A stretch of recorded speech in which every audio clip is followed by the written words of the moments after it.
मिट्टी को चूमकर मैदान में उतरे थे रोहित शर्मा, फिर बदले की आग में जलते हुए मचाई ऐसी तबाही, रोने लगा न्यूजीलैंड। पहली बार कांपे न्यूजीलैंड गेंदबाजों के पैर, रोहित ने अकेले पलट दिया खेल। मुकाबले को बीच में ही न्यूजीलैंड ने फंसा दिया था, गिल को आउट करके माहौल बना दिया था। विराट कोहली का भी बल्ला हो गया था खामोश, मगर रोहित ने पलट दी तकदीर। रोहित के बाद अय्यर ने खोले गेंद के धागे, न्यूजीलैंड के बड़े बड़े गेंदबाज सिर उठाकर भागे। भारत ने तोड़ दिया 37 साल का तिलिस्म, दुनिया का सबसे बड़ा रिकॉर्ड धुआं धुआं हो गया। वक्त ने करवट ली, कहानी बदल गई, जो जख्म पुराने थे वो निशानी बदल गई, जो कभी गिराए थे अब वही गिर गए, मैदान वही था पर जीत हमारी हो गई। भारतीय टीम को क्यों दुनिया की नंबर 1 टीम कहा जाता है? जिस टीम में रोहित शर्मा होते हैं वो कैसे तबाही मचाती है, जिस टीम में दुनिया के सबसे खतरनाक स्पिन गेंदबाज होते हैं वो क्या कुछ कर जाते हैं, इसका सबूत भारतीय टीम ने पेश कर दिया। जो जख्म कभी न्यूजीलैंड ने भारत को दिए थे उन जख्मों का सूद समेत हिसाब कर दिया। एक दो बार नहीं बल्कि कई बार भारतीय टीम को जख्म देने का काम न्यूजीलैंड ने किया था। साल 2000 में न्यूजीलैंड से फाइनल में भारत को हार मिली थी, लेकिन अब उस हार का हिसाब बराबर हो चुका है और भारत के शेरों ने यह काम कर दिया। रोहित शर्मा के तूफान ने न्यूजीलैंड को ध्वस्त कर दिया।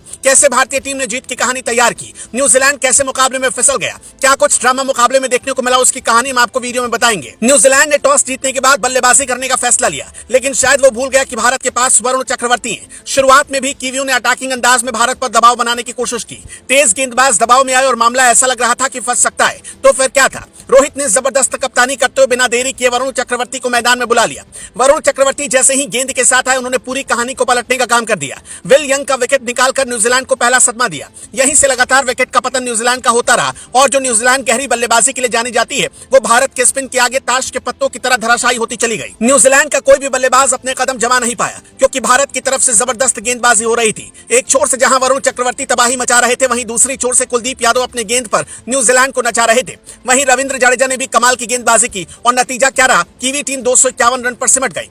फाइनल का मुकाबला था, इतने रन भी कुछ कम नहीं थे, लेकिन रोहित के पास हिटमैन की ताकत है। और फिर क्या था? रोहित शर्मा जैसे ही बल्लेबाजी करने के लिए आए, एकदम बदले की आग में जलते हुए उन्होंने तबाही मचानी शुरू कर दी। जो कुछ उन्होंने दिमाग में सोचा था वो करके उन्होंने दिखा दिया। अब बल्ले से न्यूजीलैंड को दहला दिया। रोहित शर्मा ने कमाल की बल्लेबाजी करते हुए 83 गेंदों में 76 रन की जबरदस्त पारी खेली। 7 चौके और 3 छक्के उनके बल्ले से आए, लेकिन उनके आउट होने के बाद थोड़ा मुकाबला न्यूजीलैंड की तरफ भी झुकता नजर आ रहा था। दरअसल हुआ यूं कि न्यूजीलैंड ने विराट कोहली को आउट कर दिया था, उसके साथ में श्रेयस अय्यर भी आउट हो गए। अय्यर ने भी कमाल की बल्लेबाजी की, उनके बल्ले से 48 रन निकले। इसके बाद का मोर्चा अक्षर पटेल ने संभाल लिया, लेकिन एक खराब शॉट खेलकर अक्षर पटेल आउट हो गए। इसके बाद रोहित शर्मा और कोच गौतम गंभीर भी नाराज नजर आए, क्योंकि उस दौरान उस शॉट की कोई जरूरत नहीं थी। लेकिन इसके बाद का काम केएल राहुल और हार्दिक पांड्या ने कर दिया। पांड्या ने आखिर में क्या तूफानी बल्लेबाजी की, मगर जो भी रहा हो, इसके बाद भारत की तरफ से कमाल की बल्लेबाजी बाकी के बल्लेबाजों ने की और भारत ने 37 साल के कलंक को धुलने का काम कर दिया। 37 साल तक भारतीय टीम फाइनल में न्यूजीलैंड को हरा नहीं पाई थी, लेकिन चैंपियंस ट्रॉफी के मुकाबले में पूरी कहानी पलट गई। न्यूजीलैंड ने 1-2 जख्म देने का काम भारत को नहीं किया था, बहुत सारे जख्म न्यूजीलैंड ने दिए थे।